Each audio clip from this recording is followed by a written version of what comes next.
شوهر من یک آدم کلان شونده است. شوهرم در زندان است. راستی گپ نمیخوام برای شوهر یکم گپ زنم. شما دیگر کس را گمانم دوست می داشتید اما ندادند؟ بله، چون که در حیاتی من مرد نبود. از سببایی که بسیاری باید میزد من مادرم نیامد احوالی من رو میدید. شریکی برنامه ما هستند شرکت داروسازی صاف سودا. اگر شما خود را فربه یا خراب کردن خواهید و یا موی سر شما میریزد و یا در بدن خود سفید شوی را احساس میکنید، پس به شرکت صاف. سلام بینندگان عزیز، پادپیسچیکانی کانال مهراب پرو.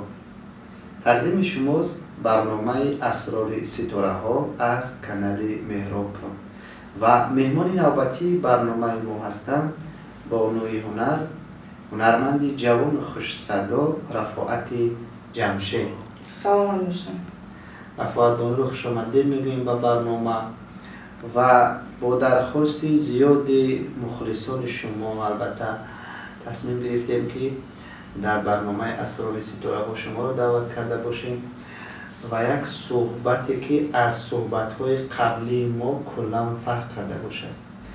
یعنی شما در این برنامه بیشتر سیر و اسرار و از زندگی پس پردگی خود با مخلصان قصه میکنید.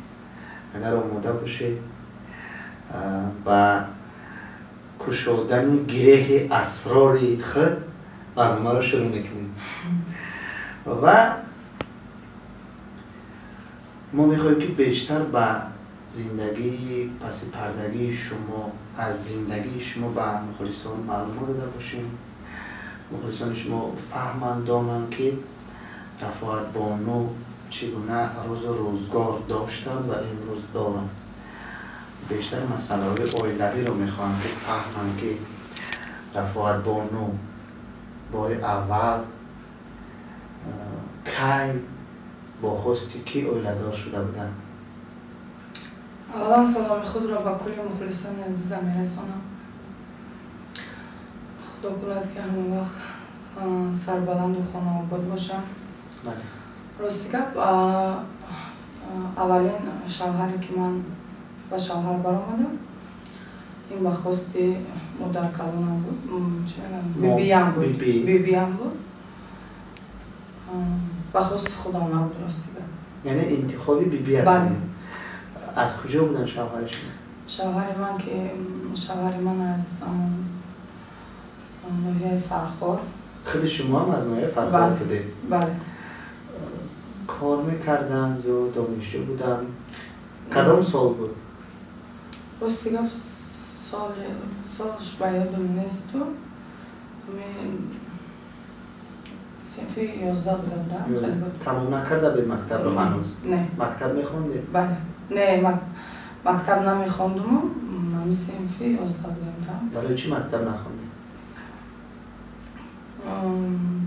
مکتب به خاطر چی نخوندم که از در صنف نهم یک خشتوار بیبیم من رو فوتیه کردگی بودم. از خانه همون شوندم اجازت ندادن که من با مکتب روم. با وجود آنکه شما در خانه پدر و مادر خود بودید؟ نه، در خانه بیبیم. برای چی در خانه پدر و مادر نبودید؟ چون که خرد بودم، پدرم از مادرم جدا شدن و مادرم که در شهر دوشنبه زندگی میکردم، کار میکردم، ما رو همراه خود نبردن و ما در خانه بیبیم کلان شدیم. بیبی پدرتون؟ مادریم. بیبی مادر. بله. و امروز چه رابطه دارید با پدرتون؟ بله، رابطه داریم، رفت آمد داریم با مادر دویمم، با سه خواهر که از مادر دویمم یعنی با این درتون؟ پدر شما با زن گرفتن و مادر شما شوهر کردن دوباره؟ بله، شوهر کردند و با پیاندرتون مناسبتتون چگونه است؟ راستی که با پیاندرم قابل مناسبت خوبم نداریم چون که خیلی نمیدونم. شما پسند نیست یا اینکه نه با من پسند نیو مناسبت دقل شاید داشتن. اگر وقتی که باید میخواستن که ما همراه مادرم زندگی میکردیم، مثال ما رو در خونه بیبی هم نمیموندن، میگرفتن میگفتن که فرزند مقصد فرزند بله قبول میکردن و ما را نزد خودشان میآوردن. بله از این خاطر من مناسبت خوب ندارم. بله. و با شوهر اولتون چند مدت زندگی کرده بود؟ 4 ماه. 4 ماه، قدر مدتی کوتاه. بله. کار میکردن یا دانشجو بودن؟ نه، در فدراسیون روسیه مهاجر بودن. کار میکردن. راستیگم نمیخواندن برای فرزند در برای شوهر یکم گپ زنم، چون که در حیات من مرد نبود. در این خاطر یعنی شما او را دوست داشته نتوانستید؟ نه. خود شما تصمیم گرفته جدا شدید و یا اون کس؟ خودتون؟ بله. شاید که دیگر نفر رو دوست می داشته شما رو مجبوران به شوهر دادن از این خاطر باشه؟ نه، راستیگم مجبوران نه، برزگی خودم بودم. شما دیگر کس را گمانم دوست می داشتید اما ندادند؟ بله. و بعد از اونی که از شوهرتون جدا شدید، دوست داشتهتون با شما تکلیف ولادت شوی نکردن؟ نفری را که دوست می داشتید؟ نه، راستیگم من بعد 4-5 سال پس مثال اما پسر که دوست می داشتم دیدم، دیگه بین ما یکم نه مهر بود نه دوست داری بود، یکم چی نبود. دیگر مناسبت رفت آمد نداشتید؟ نه. بعدم چی شد؟ بعد از اونی که از شوهر اول جدا شدید و دوشنبه اومدید؟ نه، راستیگم ما در فدراسیون روسیه زندگی میکردیم همراه شوهرم. مادرم همراه ما بود، در دیگر جا زندگی میکرد. از سببایی که بسیاری باید میزد مادرم نیامد احوالی من رو بدید. برای چی شما رو دوست نمیداشت که میزد؟ یا اینکه رشک میکرد شاید؟ یا دیگر کس رو دوست میداشت اون کس هم؟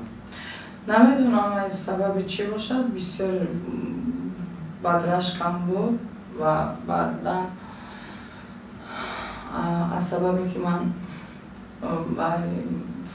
فهمیده که خودم گفته بودم که خیلی یک نفری بود که پیشیت من نقص میدیدم چیزی که بود. یعنی شما اقرار شده؟ بله، من خودم اقرار شدم. از همین خاطر شاید میزدم؟ بله، بسیار تهنه میکرد میزد که من گپای تاجیکی بله، حقارت میکرد. بله. بعداً چی شد؟ بعد از اون که جدا شده از فدراسیون روسیه اومده به فرخار رفتید یا به دوشنبه اومدید؟ به فرخار و خونه چکالان هم رفتم ببینم. بله. 1 سال در اونجا زندگی کردم. بعدا فکر کردم که من باید اپای زندگی خودم شوم. من نه برای من نه پدر بود نه مادر بود، من باید خودم مهنت کنم، خودم زندگی خودم رو پیش برم. زندگی رو یابید. بله. و بعد دوشنبه اومدید. بله. اومدید با چی مشغول شدید؟ اولا راستیگم همراه یک دوغونم اومدم دوشنبه در خانه مادر و زندگی میکردم. بعدا یک روز مرا به طرف خانه برد دوغونم. نزاد روزی یک دوگانه من بود و یک طرف خانه رفتیم، در اونجا رقص و بازی کردیم، شیخ پسندی کردیم. بعدا من طرف خانه را دیدم. کدام طرف خانه بود اگر مخفی نباشد؟ کلخوز روسیه فرهناز طرف خانه. بله. بعد یک 3 روز 4 روز همجا میگرفت میبردن میرفتیم یک جای همجا استراحت میکردیم. بعدی شب 4 بود 5 بود در خاطرم نیست، رئیسی همون طرف خانه مدیری همون طرف خانه مرا دعوت کردن که بیا تو در این طرف خانه ما کار کن. با حیثی کی؟ با حیثی رقاصه. چون که این کدام سال بود؟ سال 2014 بودم، خیلی بودم. وقتی من با من گفت که تو بسیار دختر استعداد چی میگن؟ استعدادی رقص داره مقصد چهره داره مقصد رقص زیبا میکنی بیا در طرف خانه ما کار کن. خیلی مسئولیت کردم بعد یک روز پس بعد به کار رفتم. بعدا دوباره کی به شوهر برآمدی؟ دوباره بعد یکم 4-5 ماه بودم خیلی به شوهر. 5 ماه. بله. خطا نکنم اگر مرتبه دوم شوهری افغان کردید نه. کجا بودم؟ از روی بعضی حوزه ها یک شوهر شما افغان بود. نه شوهری که زندگی میکنم خطیشتاغل ایرانی است. یعنی شما 2 شوهر کرده؟ نه 3 شوهر. بله. دوم شوهرتون ایرانی بود؟ 3 شوهرم ایرانی بود. دومش چی؟ دومش مخفی است. بسیار اوضاع بود که شوهر دومش افغان بود. نه. با یعنی درباره شوهر دومتون چیزی گفتن نمیخواید؟ شاید اگه نفر شناخته از همین سبب باشه. نمیخوام درباره او یکم معلومات دیم. برای چی؟ افغان بودن؟ نه افغان نبودن. در این برنامه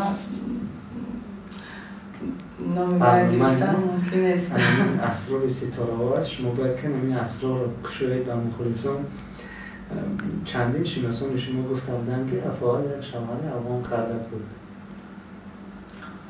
ولی شما اقرار نشده ایستاده اید. شوهر من یک آدم کلان شونده است. همون افغان ها؟ نه افغان نه مقصد شاید نیست که شما نامی رو برید جای کار رو برید فقط کدام ملت است باید گویم این مخفی است. بیاید اطراف شوهر سیومتون بعد از اونی که از شوهر دومتون جدا شده در طرف خونه همچون رخصت فعالیت میکردید. بله. و با شوهر سیومتون چگونه شناخته شد؟ با شوهر سیوم من در طرف خانه زیبای مهر که در یک موسویتسکی جایگیر است در آنجا کار میکردم. در آنجا شوهرم بسیار میامد که من بسیار هر مشتری طرف خانه؟ بله میامد. راستی من خواهد اهمیت نمیدونم چون که من دیدم مرده که کلان صورت زیبا هم ندارد. تقریبا چند سال هست؟ تقریبا این مخفی است. مقصد صورت زیبا هم ندارد مرده کلان اهمیت نمیدونم. بعدا یه روز وقتی که با من پول میچسبانم در درون همون پول سوم میگم سامانی در درون همون پول نام تلفنش رو مینویسد. من وقت خانه میام پولا ما کشی رو جو بجا کنم میبینم که این رقم تلفن میگیرم زنگ میزنم میگم شما کیم؟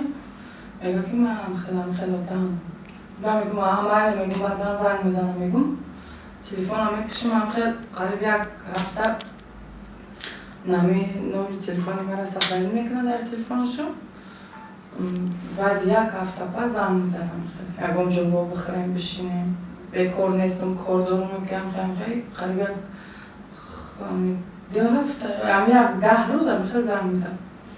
بعدم یک روز اول زنگ زد رفتیم در طرف خانه شیشتیم شنوشیم گفت افعال من میخوام که همروی تو عروسی کنم من میخوام که تو خانمی ما باشیم خیلی. بعدم ما گفتم راستی که من در بلوی سرم مقصد کلان دارم تو باید به همراه خانواده من شناس شدید. خیلی بعد گفت نمره تلفنی بیام رو دادم و با فرخور با من خوزکوری رفتم و گفتم که اول بیا میریم در ایران خانواده ما قبول کنم ببینیم محقول کنیم بعد ما میریم عروسی میکنیم. بعد همین خیلی روزشتیم رفتیم ایران 10 روز در ایران در خانه شوهرتون زن نداشتن؟ در ایران؟ داشتم 10 سال جدا شدم. فرزند داشتن؟ بله 2 پسر. پسرانشون با خودشون هستن؟ نه، همراه مادرشون. همین رفتیم ایران، مادر شوهرم و من مثال مرا قبول کردن. خوشتمانم مرا قبول کردن. من رفتم شرایط زندگی ویارا دیدم. بعدا آمدیم تاجیکستان. در تاجیکستان عروسی کردیم. اول در ایران عروسی کردیم، زکس کردیم، عقد نکاح کردیم. بعدا آمدیم در تاجیکستان با عروسی گرفتیم. اینجا باز کردیم. بله. و امروز شوهرتون با شما اینجا زندگی میکنه یا در ایران است؟ نه، راستی گپ شوهری من یک نیم سال زیاد میشود که شوهرم رو ندیدم. شوهرم در زندان است در ایران. طول یک نیم سال میشود که شوهرم رو ندیدم. در ایران در زندان هست؟ بله. برای چی زندان شده؟ راستی گپ من نمیدونم. نپرسیدید؟ و خبرگیریش نرفتید؟ من و خبرگیریش رفتم. من رفتم دفعه آخری که ما در ایران زندگی میکردیم. من رفتم بعدی که ما در ایران رسیدم. 2 روز پیش که من به ایران رسیدم که شوهرم در خیلی شوهرم محکم میکنم. من رفتم در اونجا راستی 14 روز ایستادم از سببی که اوچکارانم مریضی باید دارد، فشار بلندی دارد. من که نمیرای دوست دارش هستم. به این خاطر بیبیم زن زد که بیو که مقصد در پیش خدمون باشید. در اونجا نه خشته، نه تاوره، نه کس نیست، یا کساله، یا بیماره، چی میشه؟ بیو. بعدم بخش من گفتم که مادر جان من میخوام که بر تاجیکستان رو، چون که مادر بزرگم مریض است، باید شما مرا روان کنیم. و خوشتمانم بود که عروس مقصد عروسی خشنگ خیلی گند میزنم. تو اینجا خانه شوهر تو باید در همینجا زندگی کنی، عادت کنی که مثلا نگاه خانه مادر بزرگ فراموش کن.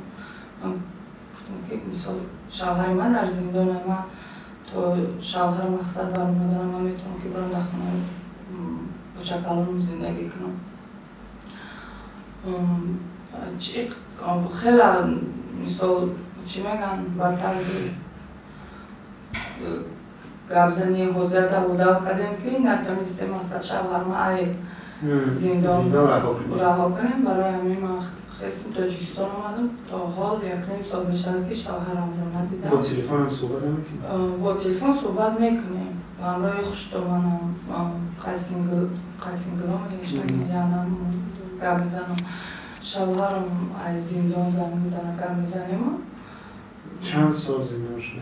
راستی گم معلومات ندارم. شوهرت رو نپرسیدی؟ شوهرم هم میپرسم که مثال کرمی برای این قبل گذرش مثال باید بیایی تاجیکستان. میگه که این روز میبرم، پگه میبرم، این روز میبرم، این یه مپس میبرم. همین خیلی وعده میتبه. الان یک نیم سال گذشت. و شما نمیگوید که چند سال در زندان میمونید.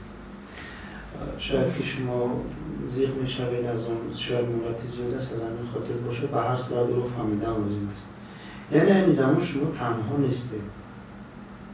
به هر صورت شوهرتون در زندان هم باشه، شوهر داره. و با جاده آوازخوانی شما رو کی بار اول جلب ساخت؟ با کمک کی آوازخوان شده؟ کدام سال بود با کدام صورت؟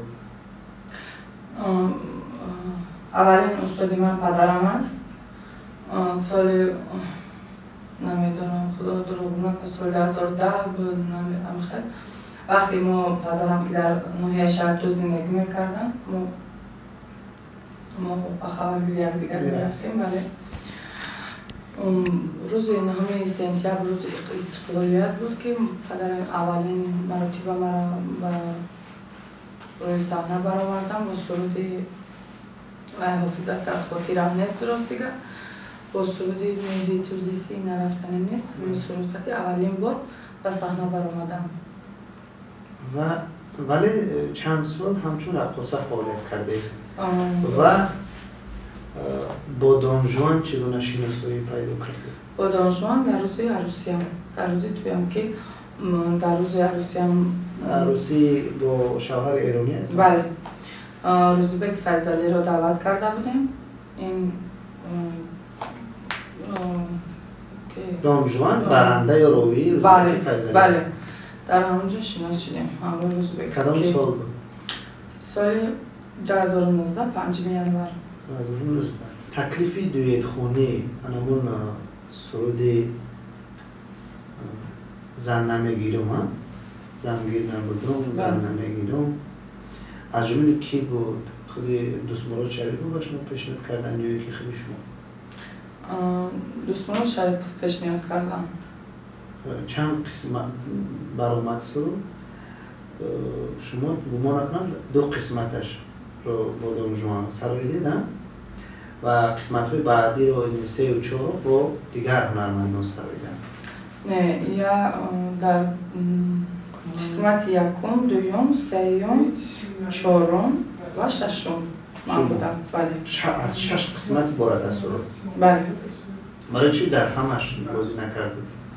چون که من در خونش شوهرم بودم. در ایران؟ بله، برای این خاطر در قسمت بعدیش اشتراک نتوانستم. و حوزه شد که گویا که دوست مراد با دیگران دوام دویت را سراییده است، شما قهر کرده و با دان ژوان حتی جنگ و جنجال هم شده که چند قسمت رو با شما نخوانده است. نه، من فرمان ندارم برای یکم قسمت یکم نکرد نسوید.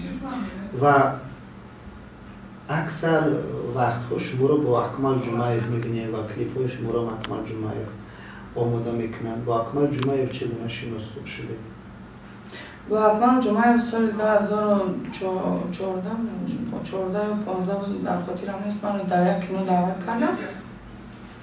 در همون کینو اکمل جمعیف نواربردار بود. بله. در همونجا شناس شدیم. شما در فیلم نقش بازیدید؟ بله.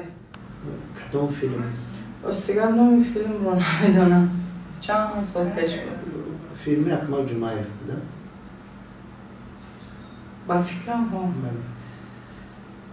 و امروز فعالیت شما چگونه است؟ در کجا فعالیت میکنید؟ به حیث کی فعالیت میکنید؟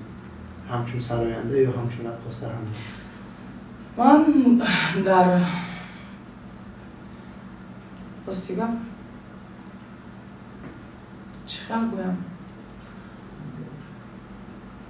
صنعتکار شدن این معنای آن رو ندارد که فقط باید یک کسب داشته باشه و در خانه‌اش یا که یک کسب قطعی تا آخر روی. من اگر این حافظگی کسب پدرم هست، این رقص مثال شغل دوست داشته من است. بله. که من رقص خودم رو هیچ وقت نمی‌کنم. یعنی هم رقص میکنید در این بله. زمان و هم سرایندگی میکنید؟ بله. و توی ها نیز میروید؟ بله. خیلی خوب. و از همه ترانه دوست داشته خود شما کدوم ترانه است؟ از ترانه های خود شما ترانه ای که به دل شما نزدیک است؟ از ترانه های خودم بسیارتر سرودی که با من پسند است. این سرودی یاره که من خلق کرده می‌نوشتم. با همان سرود فکر نکنم مخلصان شما را بیشتر شناختن. بله.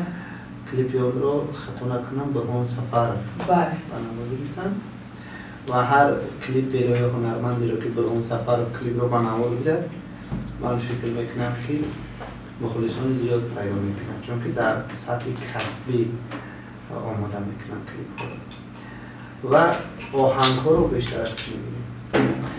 آهنگ ها رو بیشتر از الهام مرادوف و از رحمیه ایوبی از که بسیاری که سخنهایی که می نویسن از حسنی چیله. حسنی چیله شعر رو می بله. نویسن. با استودیو ها چیست؟ استودیو ثبت آواز؟ استودیو بسیارتر در استودیو سیاوش ثبت میکنم و ضبط میکنم سرودهای خودم رو که و این من رو بسیار میفهمد. بله. مثال چقدر بگم هر ناز و الکلی میکنم میبردارم. و تا امروز چند ترانه خود آماده کرده پیشکش مخلصان گردید؟ یه آلبوم دارید؟ سرودهای من راستی بسیار حساب نکردم که چند سرود کردم راستی. بغیر از دون جوان باز با یگان هنرمند دویت خونده یا در نقشه دارید؟ راستی بسیار هنرمندایی هستن که با من پیشنهاد میکنن رفاقت بیا همراه مثال دویت کن. راستی نمیخوام همراه کس دویت کردم. برای چی؟ در یک برنامه گفتید که با اکمل جمعه دویت دارید. چی شده من دویتشون؟ با اکمل جمعه وای دارم میخواستیم دویت کردم. راستی وقت کمتر است اکمل که وای هم بیکار نیست، من هم بیکار نیستم از سبب هایی که بیکار که نیستیم برای ما در نقشه داریم انشالله. چی نقشه ها دارید؟ در پیش سال نو است؟ ترانه های نو، کلیپ های نو؟ بله نصیب انشالله در نقشه دارم پیش از سال نو 3-4 کلیپی نو خود رو پیشکش مخلصان عزیزم گردانم و همراه دوستان باید قسمی هفتمی. در آخر با مخلصان و بینندگان برنامه اسرار ستاره ها چی گفتنی دارید؟ با مخلصان عزیزم گفتنی هستم که همه وقت زنده باشن، سلامت باشن. در زندگی سمی بلند سلامتی بگذار که همه وقت صحت سلامت باشن. این ما را هیچ وقت ترک نکنن، همه وقت همراه ما باشن. بله. و بینندگان عزیز چگونه که شما شاهد بودید رفاقت بانو از زندگی پس پردگی خود به شما آشکارا روبرو صحبت کردن و اسرار نهان خود را یعنی سیر و اسرار اویلوی خود را تا اندازه اینجا به قول فاش کردن به شما گفتن و باوری دارم که شما از برنامه ما بسیار چیزها را از رفاقت بانو شنیدید و فهمیدید و از زندگی پس پردگی او واقف گشتید و بار دیگر مهمان را خوش آمدید میگوییم، تشکر میگوییم که با ما صحبت آشکارا داشتن، روی راست توانستن که درباره زندگی پس پردگی خود صحبت کرده باشند. برنامه اسرار ستاره ها بود از کانال مهراب پرو. خیر تا برنامه های دیگر.